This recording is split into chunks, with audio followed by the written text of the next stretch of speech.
ಇತ್ತ ಬೆಂಗಳೂರು ಕೇಂದ್ರ ಕ್ಷೇತ್ರದಲ್ಲಿ ಮತಗಟ್ಟೆಗಳೆಲ್ಲವೂ ಕೂಡ ಖಾಲಿಯಾಗಿವೆ. ಕಳೆದ 1.5 ಗಂಟೆಯಿಂದಲೂ ಕೂಡ ಕೇವಲ 5ರಿಂದ 6 ಜನ ಅಥವಾ 10 ಜನ ಬಂದು ಮತದಾನ ಮಾಡಿದ್ದಾರೆ. 14 ಕ್ಷೇತ್ರಗಳಲ್ಲಿ ಬೆಂಗಳೂರು ಕೇಂದ್ರದಲ್ಲೇನೆ ಅತಿ ಕಡಿಮೆ ಮತದಾನ ಆಗಿರುವಂಥದ್ದು ಇದುವರೆಗೂ ಕೂಡ ನಾವು ಗಮನಿಸಿದ್ರೆ 3 ಗಂಟೆವರೆಗೂ ಇರುವಂತಹ ಒಂದು ಡಾಟಾ ಪ್ರಕಾರ ಹೇಳೋದಾದ್ರೆ ಕೇವಲ 40% ಅಷ್ಟು ಮಾತ್ರ ಮತ ಚಲಾವಣೆ ಆಗಿದೆ. ಕ್ಷೇತ್ರದ ಒಟ್ಟು ಮತದಾರರಿಗಿಂತ ಅರ್ಧಕ್ಕರ್ಧ ಕಡಿಮೆ ಮತದಾನ ಇವತ್ತಾಗಿರೋದು. ಬೆಂಗಳೂರು ಸೆಂಟ್ರಲ್ ಅಂತ ಹೇಳಿದ್ರೆ ಇದರಲ್ಲಿ ಶಿವಾಜಿನಗರ ವಿಧಾನಸಭಾ ವ್ಯಾಪ್ತಿ ಬರುತ್ತೆ. ಶಿವಾಜಿನಗರ, ಶಾಂತಿನಗರ, ಗಾಂಧಿನಗರ ಈ ಕೇಂದ್ರಗಳಲ್ಲಂತೂ ಮತಗಟ್ಟೆಗಳು ಖಾಲಿ ಉಳಿತಾ ಇವೆ. ಸೊ ಈ ಪೈಕಿ 2ರಲ್ಲಿ ಮತದಾರರೇ ಇಲ್ಲ ಯಾರೂ ಕೂಡ. ಬಿಕೋ ಅಂತಿದೆ. ಸೈಂಟ್ ಜೋಸೆಫ್ ಕಾಲೇಜ್ನ ಬೂತ್ ಅಂತೂ ಯಾರೂ ಮತದಾರರಿಲ್ಲ, ಬರೀ ಎಲೆಕ್ಷನ್ ಅಧಿಕಾರಿಗಳು ಕೂತ್ಕೊಂಡಿದ್ದಾರೆ. ಬರ್ತಾರೆ ಒಬ್ಬರು, ಅವಾಗ ಒಬ್ಬರು, ಈಗೊಬ್ಬರು ಬಂದು ಮತ ಚಲಾವಣೆ ಮಾಡ್ತಾ ಇದ್ದಾರೆ. ಬಿಟ್ಟರೆ ಇನ್ಯಾರೂ ಕೂಡ ಹೆಚ್ಚಿನ ಸಂಖ್ಯೆಯಲ್ಲಿ ಇಲ್ಲಿ ಉತ್ಸುಕತೆಯನ್ನು ತೋರಿ ಮತದಾನವನ್ನು ಮಾಡ್ತಾ ಇಲ್ಲ. ಇತ್ತ ಶಾಂತಿನಗರದಲ್ಲೂ ಕೂಡ ಖಾಲಿ ಕುಳಿತುಕೊಂಡಿದ್ದಾರೆ ಸಿಬ್ಬಂದಿ. ನೋಡಿ, ಬೆಂಗಳೂರು ಕೇಂದ್ರದಲ್ಲಿ ಅಂದರೆ ಬೆಂಗಳೂರು ಸೆಂಟ್ರಲ್ ಲೋಕಸಭಾ ಕ್ಷೇತ್ರದಲ್ಲಿ 40.10 3 ಗಂಟೆವರೆಗೂ ಕೇವಲ 40% ಮಾತ್ರ ಮತದಾನ ಆಗಿದೆ, ಅರ್ಧಕ್ಕಿಂತಂದು ಕಮ್ಮಿ. ಸೊ ಇದುವರೆಗೆ ಅತಿ ಕಡಿಮೆ ಮತದಾನವಾಗಿರುವಂತಹ ಕ್ಷೇತ್ರ ಅಂತ ಹೇಳಿದ್ರೆ ಅದು ಬೆಂಗಳೂರು ಕೇಂದ್ರ ಲೋಕಸಭಾ ಕ್ಷೇತ್ರ. ಶಿವಾಜಿನಗರ, ಶಾಂತಿನಗರ, ಗಾಂಧಿನಗರ ಈ ಮತಗಟ್ಟೆಗಳೆಲ್ಲವೂ ಕೂಡ ಖಾಲಿ ಹೊಡಿತಾ ಇದೆ. ಜನರೇ ಇಲ್ಲ, ಯಾರೂ ಮತದಾನವನ್ನು ಮಾಡೋದಕ್ಕೇನು ಬರ್ತಾ ಇಲ್ಲ. ಸ್ವಲ್ಪ ಹೋಲಿಸ್ಕೊಂಡ್ರೆ ಬೆಂಗಳೂರು ಗ್ರಾಮಾಂತರ ಬೆಟರು, ಹತ್ತಿರ 50% ಅಷ್ಟು ಮತದಾನ ಆಗಿರುವಂಥದ್ದನ್ನು ನೋಡ್ತೀವಿ. ಇನ್ನು ಬೆಂಗಳೂರು ಸೆಂಟ್ರಲ್, ಬೆಂಗಳೂರು ಉತ್ತರ, ಬೆಂಗಳೂರು ದಕ್ಷಿಣ ಎಲ್ಲ ಕಡೆಯೂ ಕೂಡ ಇದೇ ಹಣೆ ಬರ. ಅದರಲ್ಲೂ ಬೆಂಗಳೂರು ಕೇಂದ್ರದಲ್ಲಂತೂ 40% ಮಾತ್ರ ಮತ ಚಲಾವಣೆ ಆಗಿದೆ 3 ಗಂಟೆವರೆಗೂ. ಇನ್ನೇನು ಆಗ್ತಾ ಬಂತು 4:45. ಸೊ ಇನ್ನೇನು ಕೆಲವೇ ಹೊತ್ತು ಮಾತ್ರ ಬಾಕಿ ಇದೆ. 6 ಗಂಟೆಗೆ ಮತದಾನ ಪ್ರಕ್ರಿಯೆ ಕೂಡ ಮುಕ್ತಾಯವಾಗುತ್ತೆ. ಸೊ ಅಲ್ಲಿವರೆಗೂ ಎಷ್ಟು ಪರ್ಸೆಂಟೇಜ್ ಆಗುತ್ತೆ ಅನ್ನುವಂಥದ್ದನ್ನು ನಿರೀಕ್ಷಿಸ್ತಾ ಇದ್ದಾರೆ. ಸೊ ಈ ಬಾರಿಯೂ ಕೂಡ ಕಳೆದ ಎಲ್ಲ ಸಾರಿಗಿಂತನೂ ಕೂಡ 50ರಿಂದ 55% ಮಾತ್ರ ಏನು ಮತ ಚಲಾವಣೆ ಓವರಾಲ್ ಬೆಂಗಳೂರಿನಲ್ಲಾಗುತ್ತೆ.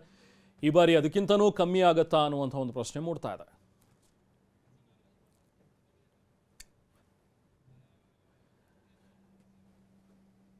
ಸೊ ಇನ್ನು ಉಳಿದಂತೆ ಓವರಾಲ್ ರಾಜ್ಯದಲ್ಲಿ ನಾವು ಗಮನಿಸ್ತಾ ಹೋದರೆ ಮೋರ್ ದೆನ್ 60% ಅಷ್ಟು ವೋಟಿಂಗ್ 3 ಗಂಟೆ ಅಷ್ಟರಲ್ಲೇ ಆಗಿತ್ತು.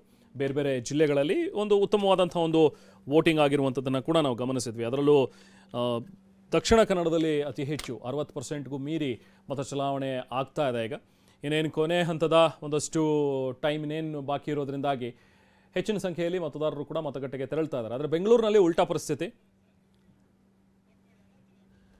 ಸೊ ಸಾಕಷ್ಟು ಜನ ಸ್ಟಾರ್ಸ್ ಹೊರಗಡೆ ಬಂದು ಇವತ್ತು ಮತ ಚಲಾವಣೆ ಮಾಡಿದ್ರು ಕೂಡ ಜನ ಮಾತ್ರ ಉತ್ಸುಕತೆಯನ್ನು ತೋರ್ತಾ ಇಲ್ಲ. ಹಿರಿಯ ನಟ ಅನಂತ್ನಾಗ್ ಅವರು ಕೂಡ ಇವತ್ತು ಮತದಾನ ಮಾಡಿದ್ರು, ಆಮೇಲೆ ಮಾತನಾಡಿದ್ದಾರೆ. ಬನ್ನಿ ನೋಡೋಣ.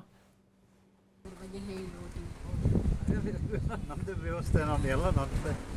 ಇದೊಂಥರ ಮನೆಯಲ್ಲಿ ಒಂದು 20 ನಿಮಿಷ ಒಂದು ಸ್ವಲ್ಪ ಟೆಕ್ನಿಕಲ್ ಪ್ರಾಬ್ಲಮ್ ಇತ್ತು, ಸರಿಪಡಿಸಿದ್ದಾರೆ. All in the game. Sir, ನೀವು ಕುಟುಂಬ ಸಮೇತರಾಗಿ ಬಂದಿದ್ರಿ.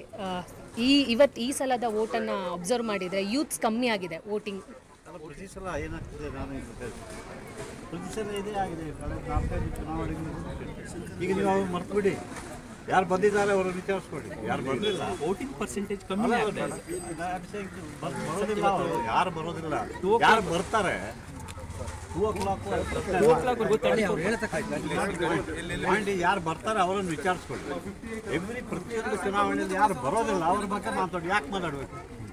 ಅವರನ್ನ ಕಳೆದ ಚುನಾವಣೆಯಲ್ಲಿ ವೋಟ್ ಮಾಡಿದವರು ನೋಡಿ, ಈ ಚುನಾವಣೆಯಲ್ಲಿ list delete their name from the list.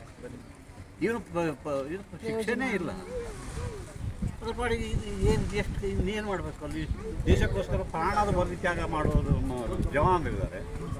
5 ವರ್ಷಕ್ಕೆ 1 ಸಲ ಮತದಾನಕ್ಕೆ ಹೋಗಿ ಬನ್ನಿ ಅಂತ ಬರೋದೇ ಇಲ್ಲ ಅಂದ್ರೆ ಪದೇ ಅಂಥವ್ರನ್ನ ಲಿಸ್ಟಿಂದ, ಇಲೆಕ್ಟೋರಲ್ ಲಿಸ್ಟಿಂದ ಡಿಲೀಟ್ ಮಾಡಬೇಕು. ಇದು ಅವ್ರ ಬಗ್ಗೆನೇ ಮಾತಾಡೋದು. ಕಡ್ಡಾಯ ಮತದಾನ ಜಾರಿಗೆ ಬರಬೇಕಲ್ವ ಸರ್? ಯಾರು ಬರೋದಿಲ್ಲ ಅವರ ಹೆಸರು ಕಡ್ಡಾಯ. ಇದು ಯಾವುದು ಕಡ್ಡಾಯದ ಪ್ರಶ್ನೆ ಅಲ್ಲ.